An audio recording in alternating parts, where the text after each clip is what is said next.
Hello and herzlich willkommen zum Auf die Fresse, the WXW review podcast in English. I'm Ian with Mike Kilby. And Mike, how's the month since Tagfest been? Oh, coming down, aren't we? Heading into the deep, dark winter. But the closer we are to Christmas, the closer we are to Carrot. So that's always the good thing. It sounds like someone's flicked a switch. Like, I swear last weekend was like mid-20s and now took the dog out early in the week. Absolute torrential downpours. Yeah. What else happened last week? Yeah, you change the clock and it's horrible. It's just like, yeah, you get into this time of year and it's just like as soon as Tagfest finishes or whenever the October one usually is, it's just like, okay, well that's the end of the year now. There's probably a York call to go and that's about it. And that's pretty much what we've got left, really, isn't it? Just gotta At least. Yeah, you gotta stock up on the vitamin D and you're all right. But it's yeah, we're on the road to Carrot now, aren't we? Yeah, just be two names so far. Guess not my sheet, so let's see if I can get memory course. Well, talk about last time, Masha Slamovich and Davey Richards. Should be getting a few more names soon. But after Carrot, WXW's announced they're returning to England next year. It was announced the last Progress show, the name which I haven't written down. Wrestling Witch Face, I think it was something like that. Wrestling Witch Face, I think, yeah. Or they announced that WXW's having a presence on night one of next year's Super Strong Style tournament. On date for calendar, that's May 27th. There's going to be standalone WXW shows well in the evening, both of them at the Tufnell Park Dome in London. The rest of Strong Style is going to be the Electric Ballroom, so I think this is more just a Saturday, Sunday, Monday. It's over bank holiday weekend. Ballroom is usually blocked off on a Saturday for some club night, so I guess it figures, and nothing to do with the scary ticket sales, but some Progress shows had this year of tournaments. But well, I think it's a combination of terrible ticket sales that Progress have had for the past 4 years. Let's face it, terrible ticket sales they've had for the past 4 years. I think previously Strong Style Weekend probably justified the ballroom keeping them in there on the Saturday. Yeah, but now, not a chance. No, we're not a Progress podcast, but like they did that Atlas tournament thing over Easter, and I remember watching it back when I would roll through reviews for Progress, and it's like that was scary. Like three of the four sides of the dome had crowds was like just one bare walls. Like that's not good. Like, I tell you what, this announcement, WXW returning to on Strong Style Weekend, is the most interaction that our corner of Twitter has given Progress, and they've not been shitting on it. It's the most I've seen in about 3 years. 229 last couple of weeks back. Sorry, it has been dropped. Yeah, but it was like that's a brilliant. It's the best thing that Progress can do, and it's the Progress is dead for emotion as far as I'm concerned anyway. But there's more buzz about this WXW show on that weekend than any other thing that's been announced for Progress in years. I see more people saying, "Oh, I'm up for that," than anything. I've not even like York Hall shows, with the big Rev Pro main events. I've not even seen them shows get as many people sort of go, "Oh yeah, I'm up for a trip down to London," as much as this. And I think it shows how much goodwill that WXW still has post COVID, post speaking out and things like that. Yep. That people still want to go and see this. And I think, absolutely brilliant. I'm hoping this is. We said just before we came online on the show, but we were saying that Progress is booking a decent number of WXW people now. Not enough, in my opinion, but they are still booking a decent number of them. And I tell you what, they need to be looking at the buzz they're getting from this and kind of thinking, well, maybe we could bring them more regularly, because they're obviously bigger draws than half the clowns they've got on their roster. I mean, like they had the GCW early in the year, that's pretty much sold out for ballrooms. So the promotion's way to go. I mean, obviously WXW's not the first show in Britain. They've had 5 so far, all of them, all but one at Tufnell Park Dome. We're not counting the deathmatch thing, the PCW co-pro stuff they did a few years back. But last 2029 Road 6 Gold event, which saw Mark Davis and Shakira Irie book their spots in Carrot 2019. That's a date stamp on it. along with Absolute Andy, he defended his unified world title there, and yeah, that's a hell of a day's stamp if anything. Absolute Yeah, Andy. I think there's been some great matches on the Oh, Dome shows. absolutely. I mean, for obvious reasons, not good, but like there was the four-way, which was Walter, Starr, Banks, and Dragunov. Obviously, that's a time capsule. But that main event in London was really good. There was the Bones versus Banks main event, which was pretty good. I think about the TK Cooper Bobby Guns match was being quite a strong one. You had Killer We've always Kelly had the versus Millie strongest foot forward McKenzie, on the which London shows. sorry, Even if we also had the strongest foot forward on the London shows, even if some of the yeah, names, unfortunately, can't speak globally yeah, anymore. yeah. But, It's yeah, but within the time period, they were excellent matches. Yeah, and like you kind of had the other one that jumps out is Killer Kelly versus Millie McKenzie, where Kelly gets split open, and it's sort of I almost feel that show was the show where the world and WXW kind of went, oh, hang like on a minute. Kelly's good stuff, because I think she was still kind of finding her feet after that carrot, wasn't she? Yeah, But then Kelly splits herself open, and everyone's like, yeah, she's good. made a So yeah, T-shirt, and that's the best way to go for those things. exactly, and thanks to the thanks to the NHS for stapling her all up. But yeah, I think brilliant idea. I hope that there will be enhanced. There'll be more WXW things on Progress shows going up towards it. I think you could, I'd love it if they did a 16 carat qualifier at a Progress show. I think that would be perfectly reasonable thing to do. Logical as well if you're doing the core promotion stuff. Yeah, completely logical. And I always felt that it's I've always thought that Progress kind of used WXW when it's convenient for them, but actually, surely at this point, Progress would want to be tagging on as much WXW as possible. Surely, Well, Alpha 2, one certainly feels hot from the other, but we'll see what we've got. I mean, we've announced the 2023 dates, for London at least, so plenty of opportunity there. But other international stuff from WXW, and Marsh, if you listen to this, I'm going to butcher this name. I'm sorry. They're doing a show with Body Slam at the Scrowan in Aalborg on January 14th. yeah, That's the first time they've obviously had Body Slam on the WXW Now and Friends showcases.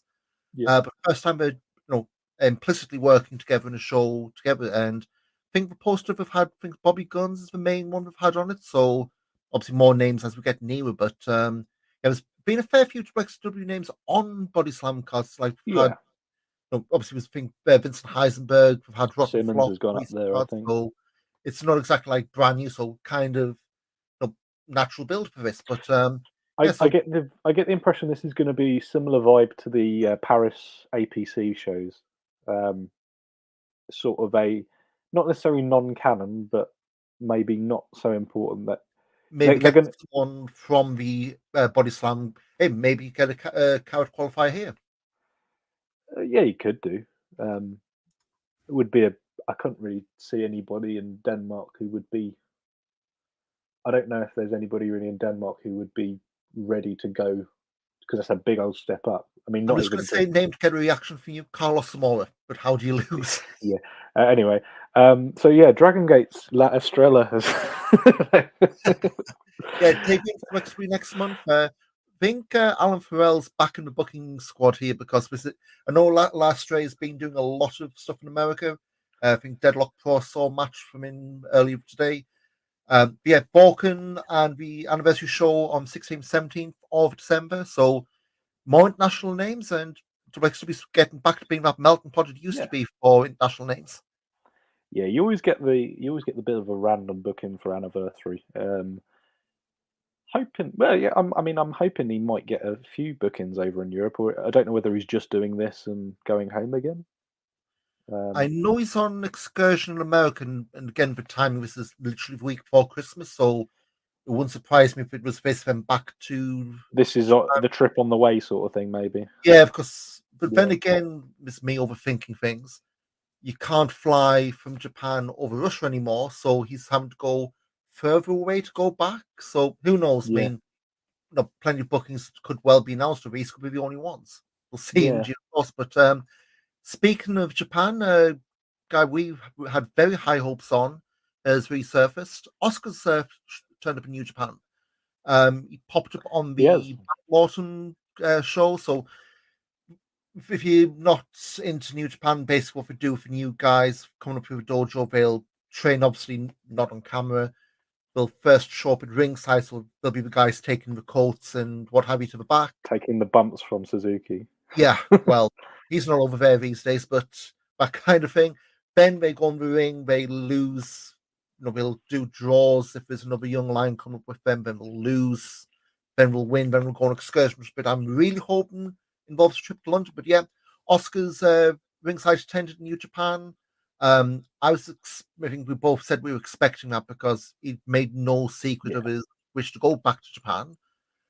So yeah, I think it was Monday for his New Japan show. Pretty lanky, familiar looking guy in the background. I think it's a Gideon Gray promo thing I saw. I was like, hang on, is that Oscar? Yep, it is. And so yeah, I think the next two we've got is the end of the month.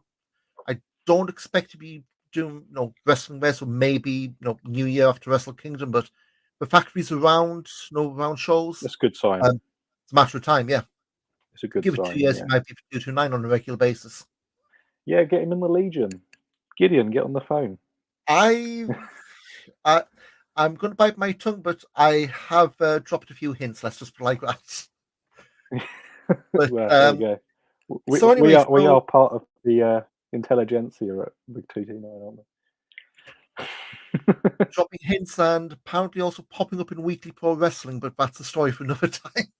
But so yeah, so 2 shows since we last popped up, Bielefeld and Dresden, both the Wheel of Wrestling, so not for B shows, but we're building up for Drive of Champions next weekend in Frankfurt, so a few seats being laid here, and so yeah, so we've both seen them. You liked one more than I did. Started with Bielefeld, so this was, I guess, Amboss getting back on track after losing Tagfest.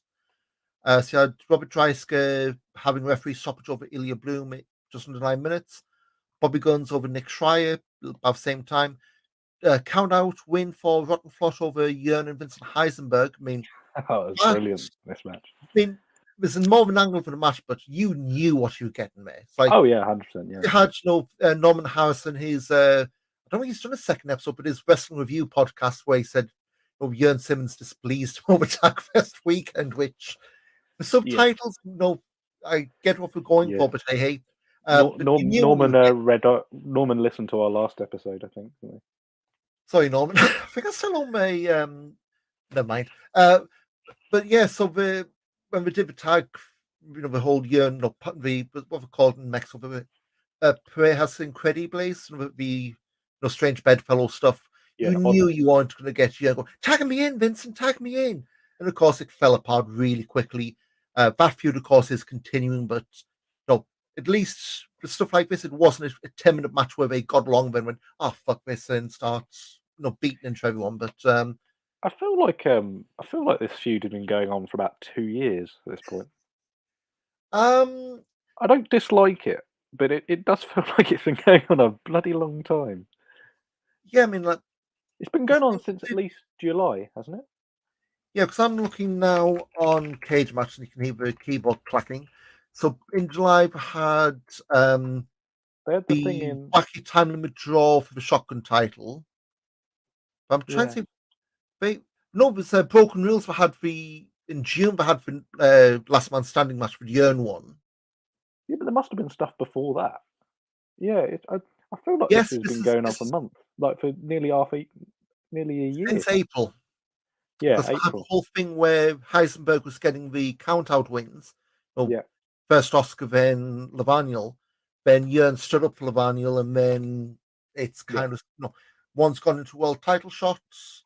The other one's gone into Heisenberg because obviously Jörn can't have a title match until Archer loses it. So yeah. So I mean, we're keeping it going. It's not one of these things where it's like Ben mind when we fought at Tag Festival, is Jörn retiring? It's like, nope, they're keeping the feud going and keeping it interesting. Yeah, I didn't buy into that at all, but I didn't think he It was was more retired. just the way, again, because it was going into the interval and just how long it was. Like, that was so damn decisive. How do you? Well, they are, but so Yeah. if we keep that one going, Tristan Archer beat Michael Knight non-title, of course. Baby I Allison thought pinned that was David this was Everett. I thought the Archer Michael Knight match was really good fun, actually. Yeah, I think this one. So I think both shows had like good, bad, good, bad. This and the tag match, I felt is because the tag match had the no contest finish. I think Yeah. when we picked match for night, Tristan Michael Knight was going to beat, and again, I'm not surprised. You know, you can put those two in a match with that length of time, you're going to get a pretty good match, and that Yeah. is it. What you got the very least. Yeah, for sure. You know, non-title, of course. You know, Michael Knight in no universe would he be, a credible title challenge at this point. At this point, no. I mean, not saying you'll give him a few wins, but like for this point, mid card, Bielefeld, that really would have felt like your title challenge of the month kind of thing. Yeah, it's yeah, it made it actually the fact that it wasn't non-title. There was an element of Knight could maybe squeeze it. You know, it's entirely possible. It was unlikely, but it was possible. Um, I I think well, there's a few more matches to go through, but I think this match for me actually was probably the best of the two shows we're going to talk about. I just felt it was a really evenly matched, just well fought match. It went 15 minutes, but it didn't drag for me. I think it's And one of those these are because two people I wouldn't exactly say are um, the I wouldn't say these are the two people who are the most exciting wrestlers in the world either. I don't think that's an unfair thing to say. I think they're not the most exciting people yeah, I mean, when you're watching WXW. But I thought this was perfectly good, and I think yeah, it was probably the best of this sort of short tour. I noticed again. I think I was listening to the German feeds, um, but I noticed like the crowd took a while to get into it, and again that might have been because he won't. No, they didn't give Knight a chance. But again, it's a whole kind of thing like with this. It's a good match, but because it was on a Wheel of Wrestling card and it was mid card, a lot of people might Yeah, fly on the radar, which unfortunately I don't think it should because it's a really solid match and it's more than the two competent wrestlers having a competent match thing you get on a lot of places these days. yeah, and I think there was a bit of there was a lot sort of played into Knight being back out by himself. Um, there was a lot sort of played into that, and I think there was Archer sort of took advantage of the fact that he was um, you know kind of feeling his way back into singles action. Yeah, I thought it was just a really fun match. This one, I, I I say it, I don't think it's going to be struggling. I don't think it's going to be pestering anybody's spreadsheets by the end of the year. But I think it was for sure one of the best of this sort of It tour. stood tall on the card. Yeah, You yeah, had like fun angle beforehand, then you had a really good match afterwards. Followed up Baby Allison over Ava Everett. I think that's just more to get keep Allison towards the title shot and Ava away from it. Lawrence Roman, another Amboss reinforcing win over Danny Frey in 7 minutes by submission. So he's picking up a bit of steam. And main event touched on Sense of Alto Idol Blanc over Pretty Bastards. No contest after Rotten Flot ran in. And I think that was more set up for Driver Champions. yeah, yeah. Was this? I hadn't heard this before, but what they call it? Are they calling Roman the Pitbull of Amboss? Is that what they're? Yeah, so I think so he shaved his head. I think it's his first show. He shaved his head on, and the Yeah, of the Pitbull of Amboss, which I mean, yeah, spoiled for next card. yeah, He won it. He's been getting a lot of wins. He's getting a few submission wins as well. yeah, Wrestling and calling people pitbulls. I know, back when Vince had full control of WWE, pitbull was a bit of a backhanded compliment. yeah, It was Jamie Noble and Kid Cash with the pitbulls because we're two short, stocky guys who. So, but yeah, again, like I guess you can't use the word rabbit because of Chris Benoit, but I think that's the kind of vibe we're going. It's like the your say short silent killer. technicians. You're thinking of your Yeah, Dean Malenkos, aren't you? Yeah, that's the sort of thing they're probably aiming for, that same isn't it? kind of vibe, which Yeah. great because I Well, mean, like Roman, I things think we've well. been banging the Uh, drum for him for years about this sort of thing. yeah, So things well. With Roman is, sadly, apart from the mocking stuff, a lot of XW fans will see him as being the Vash Bay. yeah, On the well, song that still keeps coming up. You have odd people. Hey, we've all the Vash bands in. Whoa, no, that keeps yeah, popping up every now and then. yeah. So you do need something to not. It's also going to be part of his history, but you need something to override that. I'm not saying have him go off frothing at the mouth, barking or that. But no, don't. But Well, like having a shout. Ishii's the stone pit bull, isn't he? So nobody. Yeah, Well, they're supposed people bark at him, don't they? well, the music does at least. But yeah, so again, I think like Bielefeld show for me was solid. I preferred the Dresden one, I think, because some highs for me were higher, but solid I show out Stagfest. well, we're going to go on to Dresden in a second, but I preferred Bielefeld. I simply think that the level was more consistent throughout the whole Yeah, thing, and the you say the highs were better on Dresden.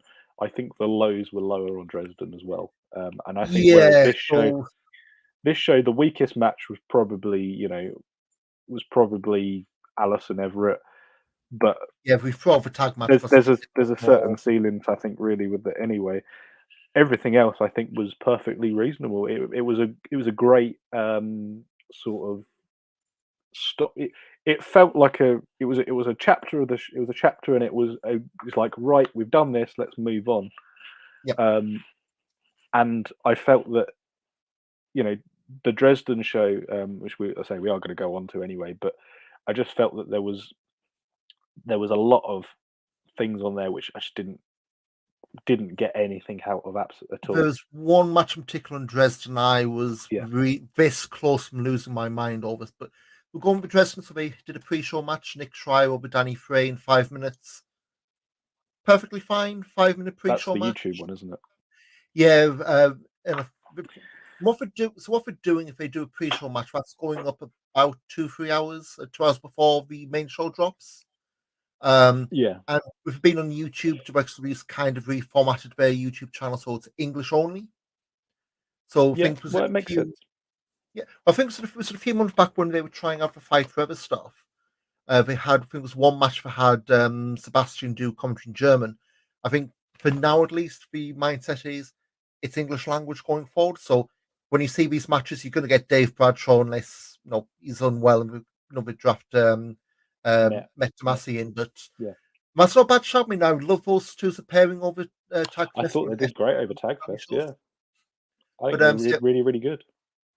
and Fink was told the Academy shows his first because the Academy show was just in German, wasn't it?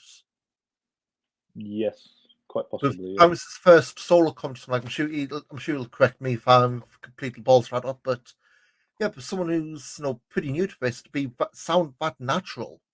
yeah, But yeah, so it was a good win. But speaking of good wins, Lawrence Roman over Fast Time Mudo just in the quarter for an hour. Again, opening match, both from fairly local lads, but one's getting pushed, one ain't. I guess the best way to put it. yeah. And actually, for a long time, it was the other way round, wasn't it? Um, yeah, I thought this was probably. I think this is probably Mudo's best match he's had post COVID, post close set. I think he did really pretty well in this one.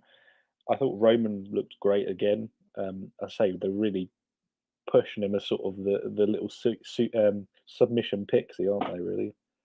Um, yeah, so I think this was a really really good one. And after that, Bobby Guns over Rambo. So at the start of the show, they had Metahan. Yeah, so Metham was That being is interviewed Metahan. by My mind, I thought I'd mixed up the Metahan. Has been interviewed. Bobby Guns still wants to finish the business they had in the close set shows. Metahan yeah wants to do it in his terms. He booked a match against him with Rambo, who's seems to be Metahan's lucky these days with no eye touch and yeah Abdul. they were sort of saying that they go way back. I mean, yeah, they do. They go back through sort of GWF, and they said he's as close as being family. I think that was the quote that Bradshaw Yeah. said anyway. So yeah, there may be leaning into there being a bit of a Berlin coalition in Because this double strength. Abdul, the old Azel group, Abdul and I touch. Abdul seems to have disappeared for most parts. Yeah, I touch is still around. I touched around. He's got that funky 70s game show music and GWF these days, but Yeah, he's most like GWF and Project Nova, but he's done some WXW stuff. Like I think he's doing the Academy shows, isn't he? yeah, actually, Yeah. I've got the Academies open as a tab for quick rundown the end. I don't think he's on the most recent one, but he has been popping He's around been those shows. on, yeah. Yeah, so Bobby Guns beat Rambo with the crossface, of course, that's Meta Hands move. And there's a whole, sending message. They're building up to a match, whether it's at anniversary or if they can drag it out to Carrot. That sounds like a I pretty don't good. think you could drag it to Carrot. I think you could headline one of the other cities, but I don't think you could drag it out to Carrot. I'm not saying it's like main I event think you account. could you could use like Metahand first versus round Gun match. for Hamburg. Big threat for Bobby Guns break. You'd want to do it before that, though. Well, You'd want to do that Hamburg's match only before. December, only January, only 2 months. Yeah, I think you could keep it to January. So we've obviously going down that. Levaniel beat Jacob Crane in 2 minutes. Again, it was a squash. It was kind of getting his win back from Norman Harris's screw job over at Tagfest. Icarus and Robert Dreisker beat Peter Tahani and Orshi by referee stoppage just under 20 minutes. I think this one, Tahani, was that elbow to the bridge of the nose, he got busted open. And these Amboss matches, singles and tag, blood's becoming a bit of a theme in them.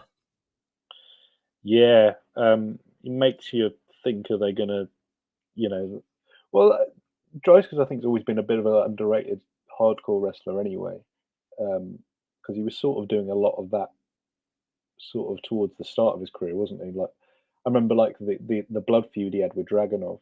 Mhm. There's a lot of blood in that. Yeah, they are certainly getting quite bloody, and I think that it's one way to really get a team like a heel faction over is you just have them battering everybody. And Orshi and Tehani, they're not pushovers. Nope. So it's not just two randoms off the roster to make up the numbers. Yeah, exactly. So the whole thing is, I think the idea is that Tehani's nose was broken. Yeah, and I think we talked about some last one. So there's that Academy show, Orshi's elbow, bloodied up Dreisker's nose. It's a Passion Pro show not too long after that where Dreisker got his revenge. Great match as well. Yeah, I mean, I think we plugs at the time about Passion Pro, the 2022 Passion Cup. Go out if you wait for that. It's on YouTube for free. Yeah. A lot of familiar names on there, so it's not a who's this guy kind of thing.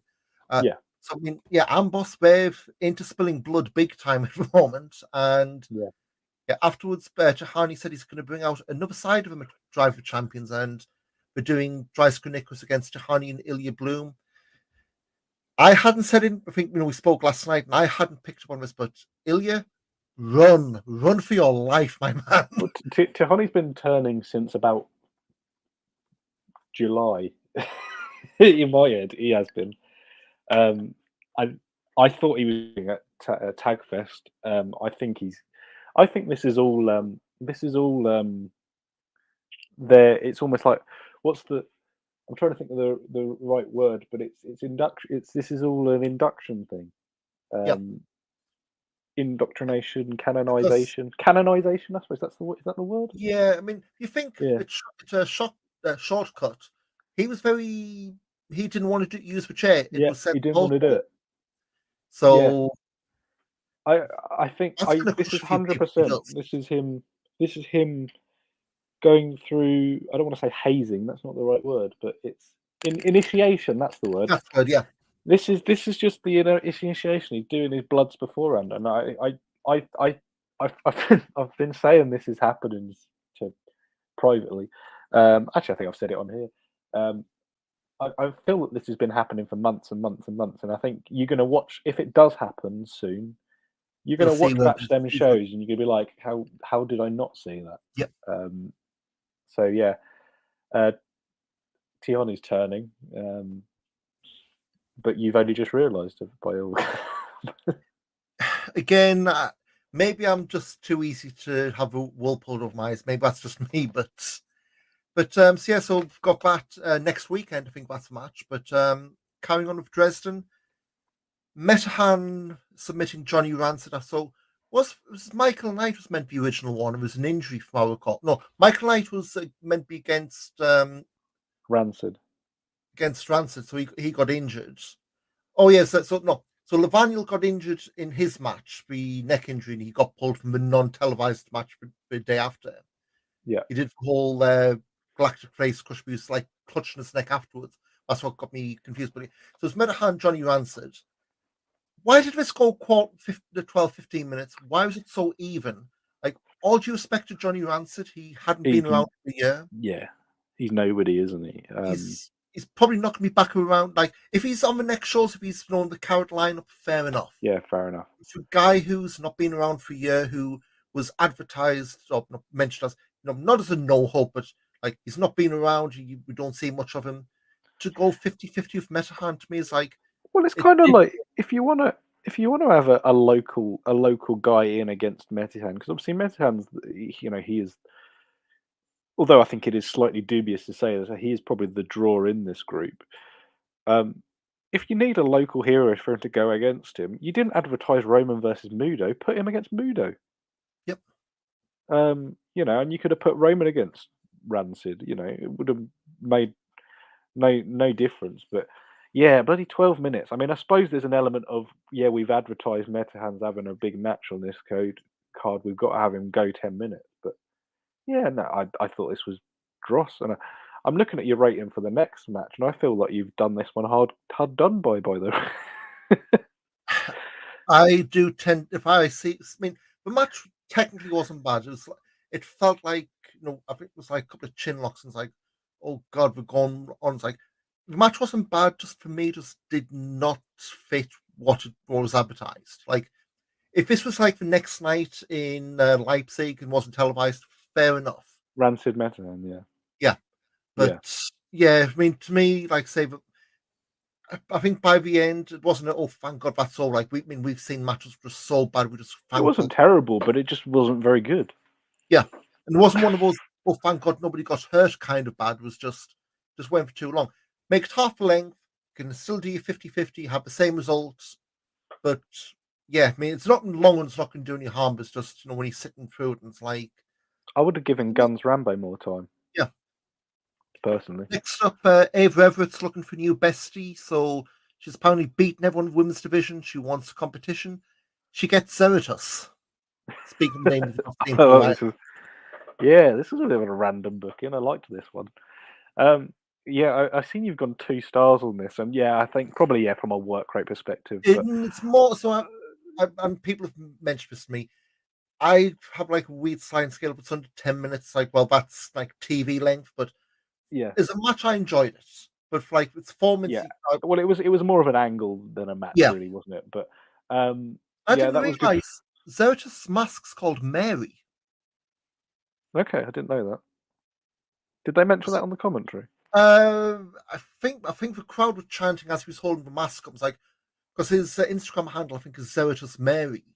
Oh, okay.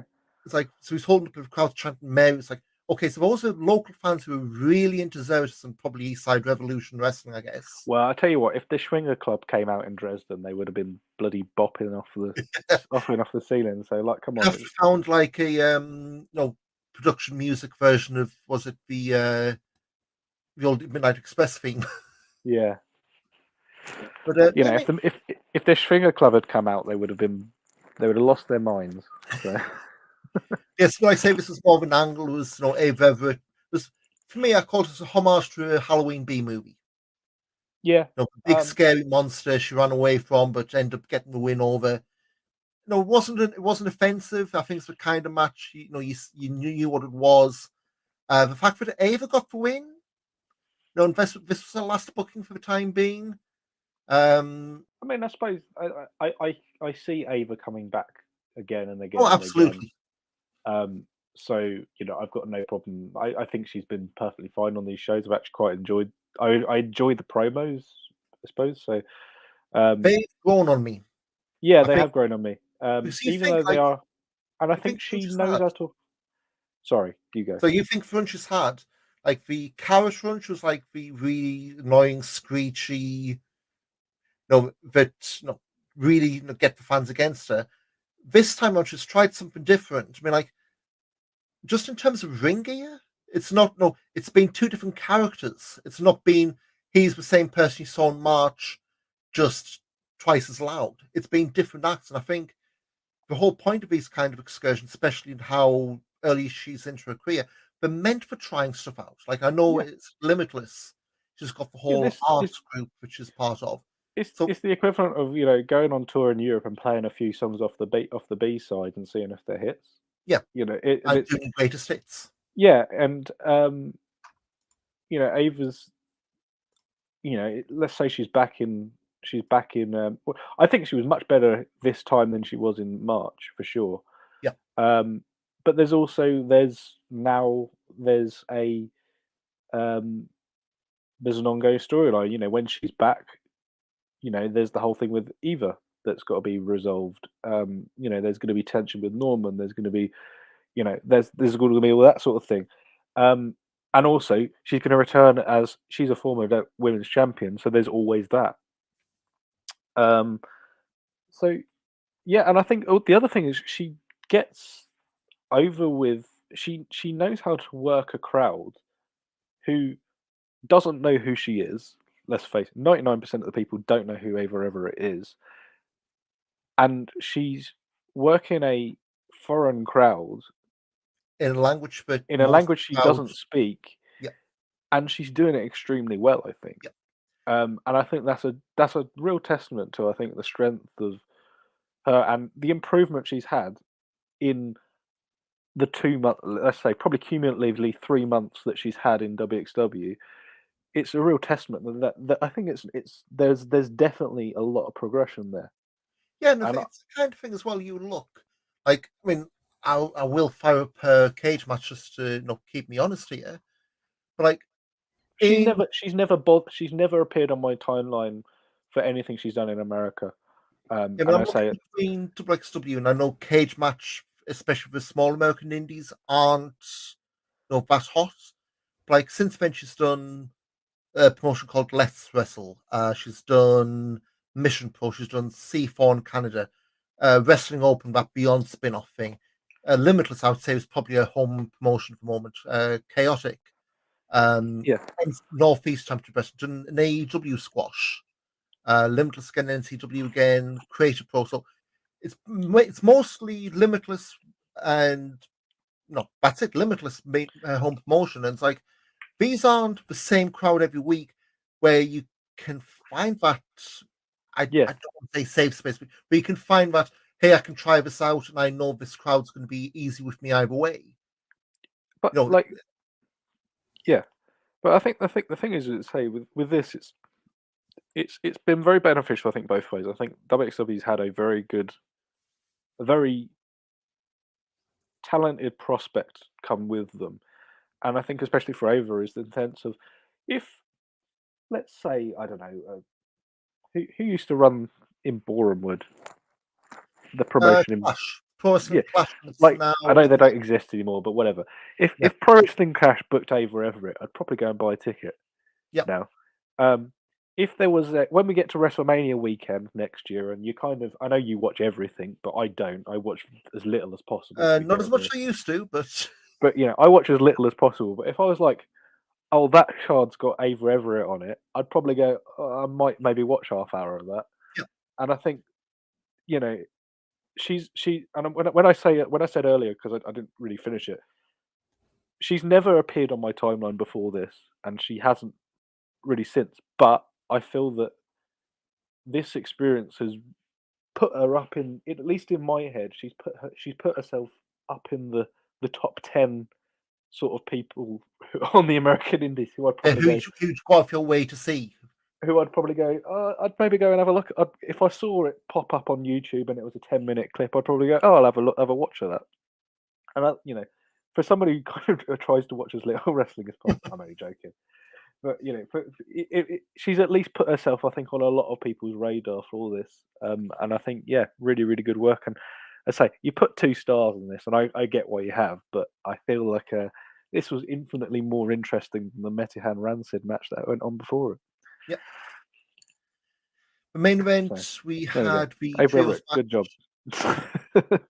hey, I mean, I don't think there's no Femme Fatale's part of Coward, but she comes back Coward weekend. Can Oh, see 100%. getting a lot of Yeah, bookings. it'd be great. So the main event had Axel Tischer and the French Doors against Tristan Archer and Rotten Flot. So they kind of played us off the last time we were in Dresden.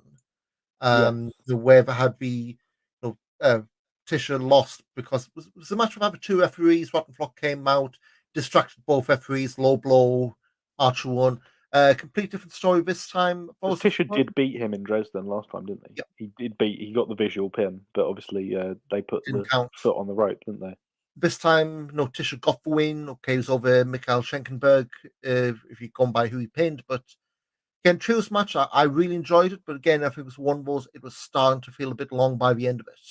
Yeah, it went over 20 minutes.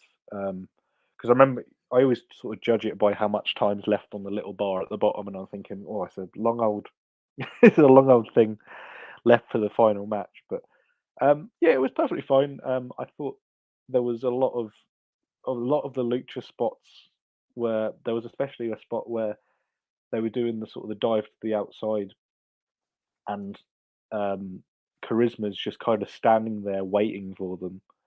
I thought that was a bit. There was a lot of them sort of spots which I don't think really landed particularly well. But I thought, the Tischer comeback at the end of the match was really, really strong. As I say, he's having a career renaissance really as a wrestler. I think he's probably doing the best he's ever done anywhere. Tischer, and yeah, I thought the sort of the hot comeback at the end of the match was really strong. And ultimately, for a show like this, he sent the fans home happy because hometown crowd, and he got a decisive win. Yeah, decent match. I think apart from the match from Bielefeld, I thought this was probably this was another really good one from this sort of tour. So again, I think both those, I guess they're popping on the, if you want those who just watch us to WXW on delay on the network, I would guess these are popping up It should be up soon, yeah. Massive time lag. Just looking to see what they are planning on doing this week. When they send the intern to edit it together. Well, I don't think it's even that. I think it's just send the files off. So at the moment, no WXW this week, but there is new progress, and of course the Blood Money show. Yeah, less said about that the better. But so that's it. Obviously, WXW have this weekend off. They did have an Academy show last weekend. Didn't make tape. No. We had just to run through Tipper Hendrick over Jacob Crane, Diana Strong over Michelle Green, Ahuka, Kilo, and Rocky Jones again beat Fires Aguilar, Kuro, and Mayek. Thiago Montero beat Celine, Safar Amin over Massimo, Ultima Sombra over David Adili, Yuval Goldschmidt over Zeratus. The main event was Danny Frey and Ilya Bloom over the poster boys of Alex Duke and Don Sheen. So didn't make a tape, but I think a few names who've been on past Academy shows wouldn't surprise me to make the Fight Forever taping in a few weeks. There's always good progression, I think, from those shows. As I say, next up, Driver Champions. I think the Batch Cup's nearly sold out from what they're saying. It's done a good crowd, I think. Which is good. So now so far, you've got Alice Inc. Title rematch over Baby Allison with the women's title. French Doors defend the tag titles against Rotten Flot and the Pretty Bastards in a freeway. We've got Ambosses Robert Dreisker Nicholas, as we said, against Peter Tahani and Run Ilya Run. And Kawano against Axel Tischer. That's the match from Broken Rules they're finally getting around to doing again. Have they done that in progress already? No, they did one early in the year. Let me see what show. So they did one early in the year they did Broken Rules. Yeah. And they're going to do it again in, I want to say, the Grungespan, Dead End and Grungespan. Yeah.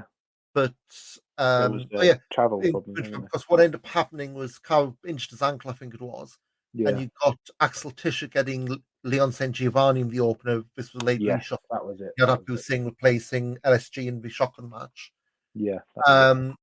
So yeah, this is a delayed rematch, and I think this is one clearly, they want to do the trilogy at some point, but you need to have a second one first. Next night, November 13th, we're doing Fight Forever taping at Fight Club Gelsenkirchen.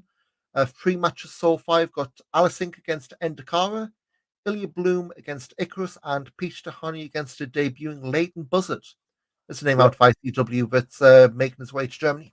Leighton Buzzard in between Harlington and Bedford on the Thameslink line. Well, it's taking a few more steps to get to Gelsenkirchen. Oh, no, sorry, no. I'm thinking, no, that's not Leighton Buzzard. That's Flitwick. Then my joke's completely messed up. Train nerds, you've lost your credibility there. But, yeah, sorry. I mean, I've seen there's a few people who've seen like he's done PCW as well before. He's done a lot of ICW, hasn't he? Yeah. I mean, it doesn't exist anymore, but I know he works there. So, he works a lot in Scotland, doesn't he? He's originally from Bristol. Yeah. Again, if cage matches, right? But I'm looking through his cage match and like he did Preston City Wrestling back in March, and it's ICW, affiliate promotions, for one better word. He did a show in Israel back in June. So and OTT in Ireland in August. So yeah, mostly it's been ICW, like their surrounding satellite promotions. So yeah, it's a bit of a step out. From what I've seen, more than ready, but the fact they're putting him in there, against Peach Tahani, I think that's going to be kind of like a measuring stick they're going to be using, and see what form Peach Tahani is by the time we get to November 13th. Exactly. Then November 19th, we've got 2 WXW shows. Start the home one, so they're in the Lindenhalle in Wolfenbüttel. It's not making tape. We've got Jörn Simmons and Vincent Heisenberg, Falls Count Anywhere. So, yep, that one's clearly going on, as we said. Wolfenbüttel where they make Jägermeister. Is it? I swear it is. I'm going to Google this. So I think it is. Yeah, Jägermeister is in Wolfenbüttel. There we go. That's my Wolfenbüttel fact. If you go and have a Jaeger bomb. So, yep, the Herblichute Jägermeister. Yep. Don't say we don't teach you guys anything, but yeah, that's my Wolfenbüttel fact. And the other fact, they host the 3-day International German Bus Pulling Championships in May 2009. Oh, let's go. Oh, 2009. We're a little bit late. 13 years too late. A 5-person team pulls a 16-ton bus 30 meters. Maybe Bielefeld could do that when Dover's back to full strength. Yeah, 4 of them. Yeah, well, they'll have 5 of them then by then, won't they? But viewer shows WXW is doing there in Toronto, Canada in 2 weeks, November 19th. As the co-pros with Smash there being taped for the network, and you assume WXW now. The WXW representations, you've got Kevin Bennett defending the Smash title against Bobby Guns. Axel Tischer's taking on Jake Something. Christian Archer defending the WXW belt against Carter Mason. Psycho Mike against Cara Noir. And a 4-way with John Creed, Maggot, Matt Cross, and Robert Dreisker. Yep. November 20th, we're in London, Ontario for the second show. Wrong London, yep. Tristan Archer against Kevin Bennett, Jake Something, Cara Noir, Psycho Mike against Maggot, Matt Cross against Robert Dreisker, Vaughn Vertigo against Axel Tischer, and Carter Mason against Bobby Guns. And last one that we're going to mention for now is November 26th at the Kreuz in Fulda. Wheel of Wrestling looks like it's going to be a non-taped show. Bobby Guns, Axel Tischer main event. So that show's promoted by our very good friend Shaggy. And I believe it's a Gunny stomping ground as well. So hopefully you'll be there up close and personal taking photos. Can be told. Exactly. Looking forward to it. Shame it's not making tape, but I think the big focus is Drive of Champions and the Smash shows. I don't think WXW now has put up a schedule for this month. I know they made a big deal, rightly so, of what they had in October is what the 1, 2, 3, 4, 5, 6, 7, 8, 9 shows plus like the wrestling cults and all the other stuff they put up. So yeah, probably just 3 shows this month as it stands, but some interesting stuff obviously with Driver Champions next week and the stuff in Canada. But yeah, looks to be pretty interesting time. Of course, we said we've got Back to the Roots is now back on the calendar in January, so maybe the Kefik Schlacht, but who knows? Yeah, you'd hope so. Maybe a bit too rushed for a proper Amboss one, but again, we'll see. As we keep saying, plenty of wrestling to be done between now and the end of January. But Exactly. I think that just about wraps it up, Mike. We've 2 shows, a lot of shows in the future, but anything to plug before we wrap it up? Not really anything immediately. We do obviously have the Groundhoppers guide on YouTube. You can find that. Type in the Groundhoppers guide on an Eddie. You can find it there. Yeah, not really anything else, but you can follow me on everything as at Mike Kilby. I will be staying on Twitter, so don't worry. Until it shuts down. Yeah. But yeah, so yeah, again, views can find over backbodydrop.com, phone1mania.com, Twitter, Big Back Body Drop until Elon pulls the plug, Instagram, Back Body Drop, your Mike Kilby on everything, as you said. Yeah. And I guess until Driver Champions, he's Mike. Thanks for joining us, and we will see you in a few weeks. Cheers. Cheers.